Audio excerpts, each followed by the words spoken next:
राम राम मित्रों, नमस्कार। सरिता दीदी की क्लासेस में आप सभी का हार्दिक स्वागत है। जैसा कि मैंने टेलीग्राम पे आपके लिए नोट्स डाल दिए हैं, कुरुक्षेत्र रामधारी सिंह दिनकर के नोट्स वहाँ पे उपलब्ध करवा दिए हैं। मित्रों, मैं ये कहना चाहूँगी कि नोट्स डालने से या आपको नोट्स डाउनलोड करने से कोई फ़ायदा नहीं होगा जब तक कि आप उन नोट्स को अपनी नोट कॉपी में लिखेंगे नहीं और उनको साथ के साथ आप याद नहीं करेंगे। तो मेरा यही कहना है मित्रों कि आप उनको साथ के साथ नोट डाउन करते चले और साथ के साथ आप उनको याद भी करते चले, क्योंकि रिवीजन सबसे इम्पोर्टेंट है मित्रों। ठीक है, आज हम देखेंगे मनोविज्ञान। इससे पहले हमने मनोविज्ञान की क्लासेस ली है, तो आप अगर नए विद्यार्थी हैं तो प्लेलिस्ट में जाकर मनोविज्ञान के नाम से हमारी अलग अलग प्लेलिस्ट बनी हुई है। हिंदी साहित्य की अलग है, सभी की अलग अलग प्लेलिस्ट बनी हुई है, तो आप प्लेलिस्ट में जाकर उसका अवलोकन कर सकते हैं। इससे पहले हमारी 5-6 क्लासेस हो चुकी है मित्रों। इससे पहले हमने पढ़ लिया था कि मनोविज्ञान क्या है, मनोविज्ञान के संप्रदाय कौन कौन से हैं, मनोविज्ञान का विकास किस प्रकार से हुआ, और मनोविज्ञान की कुछ इंपॉर्टेंट परिभाषाएं भी हमने देखी थी मित्रों। तो आज हमारा, जैसा कि मैंने बताया था कि हमारा जो मेन उद्देश्य है वो सेकंड ग्रेड का सिलेबस कंप्लीट करना है, लेकिन साथ ही साथ ये मनोविज्ञान की क्लासेस आपके फर्स्ट ग्रेड और अन्य सभी जगहों पर भी आपको काम आएगी। तो रीट में भी यही आता है मित्रों, तो एक जैसा सिलेबस है। तो देखिए, रीट और सेकंड लेवल फर्स्ट लेवल सभी के लिए बहुत ही कारगर सिद्ध होगी। तो देखिए, आज हम देखेंगे शिक्षा मनोविज्ञान की शिक्षण विधियाँ। और आज इम्पोर्टेंट बात यह है कि आज ही हमारी फर्स्ट यूनिट कंप्लीट हो चुकी है। हमारे सेकंड ग्रेड के सिलेबस में 8 यूनिट लगती है। ठीक है, 8 में से आज हमारी ये पहली यूनिट कंप्लीट हो चुकी है। तो आज हमारी पहली यूनिट कंप्लीट हो जाएगी। इसके पश्चात हम कल से फिर सेकंड यूनिट करेंगे, जो कि बहुत ही इंपॉर्टेंट है और वहाँ से बहुत सारे क्वेश्चंस आपके बनते हैं मित्रों। देखिए, तो मित्रों हमारा एक ही उद्देश्य रहेगा, मैटर लिखवाना नहीं। हमारा मेन उद्देश्य है मैटर को याद कैसे करना है, मैटर याद कहाँ से करना है, और हमें जो हमारे काम का है, जैसा कि हमारा एक ही उद्देश्य है कि जो काम का है वही हम पढ़ेंगे।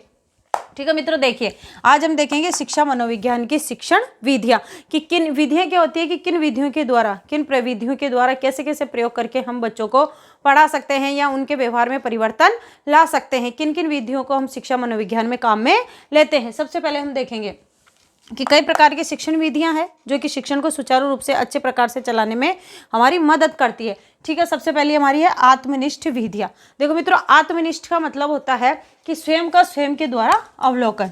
ठीक है, आत्मनिष्ठ का मतलब हो गया स्वयं का स्वयं के द्वारा अवलोकन, स्वयं का स्वयं के द्वारा अवलोकन। ठीक है, ये तो हो गया आत्मनिष्ठ का मतलब कि स्वयं का स्वयं के द्वारा अवलोकन, इसको कहते हैं आत्मनिष्ठ विधि। और इसके जो प्रतिपादक थे, इसमें 2 विधियां आती है, एक आत्मनिरीक्षण विधि आती है और एक गाथा वर्णन विधि आती है। आत्मनिरीक्षण विधि विलियम वुंट और टिचनर की, जैसा कि हमने पहले भी पढ़ा था, और इनका संरचनात्मक संप्रदाय भी इन्होंने दिया था। तो हमने इसको एक ट्रिक से भी पढ़ा था कि टीचर वुंट की संरचना।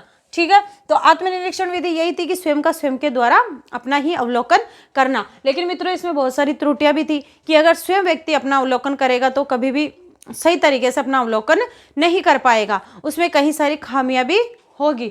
ठीक है, इसी प्रकार दूसरा था हमारा गाथा वर्णन विधि। गाथा वर्णन विधि क्या था कि इसमें कुछ निश्चित बिंदु लिए जाते थे और उन्हीं निश्चित बिंदुओं के आधार पर व्यक्ति जो है अपनी जीवन गाथा लिखता था। ठीक है, इसके बाद आती है वस्तुनिष्ठ विधि। देखो, जिसको हम कहते हैं ऑब्जेक्टिव मेथड, ऑब्जेक्टिव मेथड या अवलोकन या प्रेक्षण विधि, और इसके प्रतिपादक आपके थे वॉटसन। ठीक है, वॉटसन की एक इंपॉर्टेंट परिभाषा में बार बार हमारा जो है रिवीजन भी चलता रहेगा, साथ साथ में जो इंपॉर्टेंट फैक्ट हो गए वो मैं आपको साथ साथ रिवीजन भी करवाती रहूंगी। तो देखिए, वॉटसन की हमने एक बहुत ही प्रसिद्ध एक क्या कहते हैं परिभाषा हमने देखी थी। तो हमने वॉटसन की प्रसिद्ध परिभाषा देखी थी। सबसे पहले तो हमने वॉटसन को देखा था कि व्यवहारवाद के जनक थे। ठीक है, वॉटसन व्यवहारवाद के क्या थे, जनक थे। व्यवहारवाद का जनक किसको माना जाता है, वॉटसन को। और वॉटसन की एक इंपॉर्टेंट परिभाषा थी कि चाहे कोई भी बालक मुझे दे दो, चाहे कोई बालक दे दो, मैं उसको आप जो चाहे बना सकता हूँ। चाहे कोई बालक दे दो, आप जो चाहे बना सकता हूँ, आप चाहे जो मैं उसे जो मैं बना सकता हूँ। ठीक है, ये थी वॉटसन की इंपॉर्टेंट परिभाषा जो बार बार मित्रों एग्जाम्स में पूछी जाती है, ध्यान रखेंगे। ठीक है, इसमें क्या होता था कि इसमें बाहरी रूप से किसी का अवलोकन करके उसको देख के कुछ उसके निम्न बिंदुओं के आधार पर उनको देखकर और उसकी जीवन गाथा के आधार पर उसका जो है व्यवहार निश्चित किया जाता था। ठीक है, अगला है, इसमें विशेष रूप से ये किसके लिए कारगर थी, वस्तुनिष्ठ विधि विशिष्ट बच्चों के उपचार में उपयोगी, जैसे आपके मानसिक रोगी हो गए, है ना, मानसिक रोगी है आपके, और कुछ जो विशिष्ट बालक होते हैं जैसे प्रतिभाशाली बालक है, मंदबुद्धि बालक है, अपराधी बालक है, समस्यात्मक बालक है ना, उनके लिए ये ऑब्जेक्टिव मेथड अवलोकन विधि जिसको हम कह रहे हैं ये इंपॉर्टेंट होती थी। तीसरी हमारी रहेगी प्रयोगात्मक विधि। ठीक है, प्रयोगात्मक विधि जिसके आपके प्रतिपादक थे विलियम वुंट। विलियम वुंट से भी हमारा एक इम्पोर्टेंट फैक्ट है जो हम देख लेंगे कि वुंट ने 1879 में लिप्जिंग जर्मनी, याद आए मित्रों, याद किया करेंगे तो सब कुछ याद आएगा। वुंट ने 1879 में लिप्जिंग, जो कहाँ पे है, जर्मनी में, यहाँ पे प्रथम शैक्षिक प्रयोगशाला खोली थी। लिप्जिंग जर्मनी में प्रथम मनोवैज्ञानिक प्रयोगशाला खोली थी। किसने? विलियम वुंट ने प्रयोगशाला खोली थी। ठीक है मित्रों, प्रयोगशाला की स्थापना की थी किसने? विलियम वुंट ने। ये हमारा इंपॉर्टेंट फैक्ट रहेगा, आप इनको याद रखेंगे मित्रों। ठीक है, इससे हमारा साथ साथ हमारा रिवीजन भी होता चलेगा, इसलिए आप पढ़ते रहें, ध्यान से देखते रहें, और नोट्स के लिए आप टेलीग्राम चैनल अपलोड कर लीजिए, वहीं पे अपने सारे नोट्स आएंगे। देखिए आगे देखिए, प्रयोगात्मक विधि किसकी थी? विलियम वुंट की। इन्होंने इसमें उद्दीपक व अनुक्रिया में संबंधों का अध्ययन करने की बात की प्रयोग के आधार पे, है ना। ठीक है, इसमें क्या होता था? प्रयोज्य विषय जिन पर प्रयोग होना है। ठीक है, तो इसमें इस विधि के कुछ चरण भी थे। ये चरणबद्ध तरीके से प्रयोगात्मक विधि चलती थी। जैसे कि सबसे पहले समस्या कि इसके चरण भी पूछे जाते हैं, ये भी इंपॉर्टेंट है कि प्रयोगात्मक विधि के चरण बताओ। तो सबसे पहले समस्या, यानी कि सबसे पहले समस्या की पहचान होना, क्योंकि जब तक हमें समस्या का पता ही नहीं होगा, समस्या की पहचान ही नहीं होगी कि हमें समस्या क्या है, तो हम उसका आगे कैसे उपचार कर पाएंगे या उसका निदान कैसे कर पाएंगे।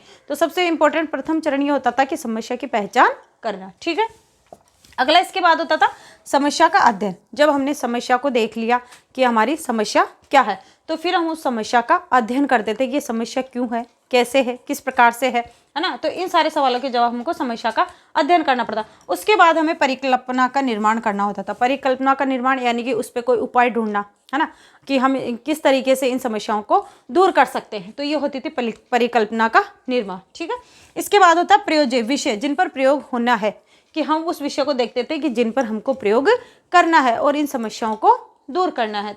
तो ये, और चौथा चरण, इसका पांचवा चरण जो होता था चर का अध्ययन, कि इसका एक संपूर्ण रूप से इसका अध्ययन किया जाता था।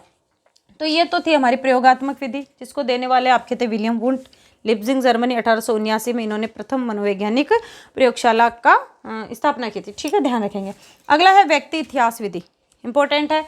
व्यक्ति इतिहास विधि किसकी थी? आपके टाइडमैन की, और ये भी समस्यात्मक बालकों हेतु ही थी। व्यक्ति इतिहास विधि किस लिए थी? समस्यात्मक बालकों हेतु। तो इसमें आपके ऑप्शंस के आधार पे क्वेश्चंस भी पूछा जा सकता है कि समस्यात्मक बालकों के लिए सर्वाधिक उपयुक्त विधि कौन सी थी? जीवन इतिहास विधि। ठीक है, इसको व्यक्ति इतिहास विधि भी कहते हैं और जीवन इतिहास विधि भी कहते हैं, और इसके प्रवर्तक थे आपके टाइडमैन। इसको याद करने का सीधा सिंपल ट्रिक है अपना, व्यक्ति जिसको कि मैन भी कहते हैं, या फिर ऐसे कर सकते हैं टाइडमैन, टाइट व्यक्ति या टाइडमैन, है ना। इस प्रकार से हम याद रख सकते हैं। ठीक है, अगली थी प्रश्नावली विधि। प्रश्नावली विधि, इसमें कई प्रकार की प्रश्नावलियां बनाई जाती थी। मुक्त प्रश्नावली, चित्रित प्रश्नावली, खुली प्रश्नावली, है ना। इस प्रकार से हम आगे देखेंगे डिटेल में प्रश्नावली विधि। इसके आपके जो आदि जनक माने जाते हैं सुकरात माने जाते हैं। सुकरात ने इसकी प्रश्नावली विधि की शुरुआत की थी, लेकिन मनोविज्ञान में इसका विकास जिसने किया था, मनोविज्ञान में इसका प्रयोग जो किया था, वो आपके किया था वुडवर्थ ने। ठीक है, वुडवर्थ की भी एक इंपॉर्टेंट परिभाषा है मित्रों, जो मैं आपको यहाँ पे याद दिला देती हूँ। हमने परिभाषा पढ़ी थी कि मनोविज्ञान ने सबसे पहले अपने मन का, फिर चेतना का, फिर मन, आत्मा और चेतना का परित्याग किया। उसके बाद आज फिर वो व्यवहार को अपनाए हुए। ठीक है, ये इसकी इंपॉर्टेंट परिभाषा थी। इसके बाद आता है आपके मनोविश्लेषण विधि। मनोविश्लेषण विधि किसकी थी? सिगमंड फ्राइड की। इन्होंने चेतन, अचेतन और अर्धचेतन मन पर कार्य किया था। ठीक है, इसके बाद था आपके समाजमिति विधि, J.L. मोरेनो की। इसको आप इस प्रकार से भी याद रख सकते हैं, ट्रिक है अपनी, मोरा समाज। ठीक है, ट्रिक के माध्यम से J.L. मोरेनो यानी कि मोरा समाज। समाजमिति विधि किसकी थी? आपके J.L. मोरेनो की। इसके बाद विभेदात्मक विधि कैटल की। इन्होंने व्यक्तिक भेद किया, यानी कि व्यक्तिक विभिन्नता के आधार पर विभेदीकरण किसने किया था? आपके कैटल ने। और अगली थी आपके विकासात्मक विधि, जो कि जीन पियाजे की थी, और जीन पियाजे को विकासात्मक मनोविज्ञान का जनक भी कहा जाता है। विकासात्मक मनोविज्ञान का जनक किसको कहा जाता है? आपके जीन पियाजे को। विकासात्मक मनोविज्ञान का जनक किसको कहा जाता है? आपके पियाजे को। ठीक है, पियाजे को। ये सारे हम जो इनके सिद्धांत इन्होंने दिए हैं वो सारे हम हमारी नेक्स्ट यूनिट जो अधिगम वाली है उसमें पढ़ेंगे। बहुत ही शानदार यूनिट है और वहाँ से बहुत शानदार प्रश्न आते हैं, वो हम आगे देखेंगे। इसके बाद आती है आपके अनुदैर्ध्य कालानुक्रमिक विधि। ठीक है, और एक अनुप्रस्थ काट विधि। ये दोनों ही इंपॉर्टेंट है। यहाँ से प्रश्न पहले बन चुका है, हो सकता है दोबारा भी बन जाए, इसलिए हम ध्यान से देखेंगे कि अनुदैर्ध्य और अनुप्रस्थ में क्या अंतर था। कि अनुदैर्ध्य कालानुक्रमिक विधि क्या थी? कि एक ही समूह का अध्ययन एक लंबे समय तक किया जाता था। किसमें? अनुदैर्ध्य विधि में एक लंबे समय तक एक ही समूह का अध्ययन किया जाता था। और इसके विपरीत थी आपके अनुप्रस्थ काट विधि। इसमें एक समय में एक साथ अध्ययन किया जाता था और अलग अलग उम्र के लोगों का अध्ययन किया जाता था। इसमें तो एक ही प्रकार के एक ही समूह के लोगों का अध्ययन एक लंबे समय तक किया जाता था, अनुदैर्ध्य में तो। और अनुप्रस्थ काट विधि में एक समय में एक साथ कई लोगों का अध्ययन किया जाता था, लेकिन वो अलग अलग उम्र के होते थे, उनकी आर्थिक, राजनीतिक, सामाजिक व्यवस्था अलग अलग होती थी, उस आधार पर इनका विवरण किया जाता था।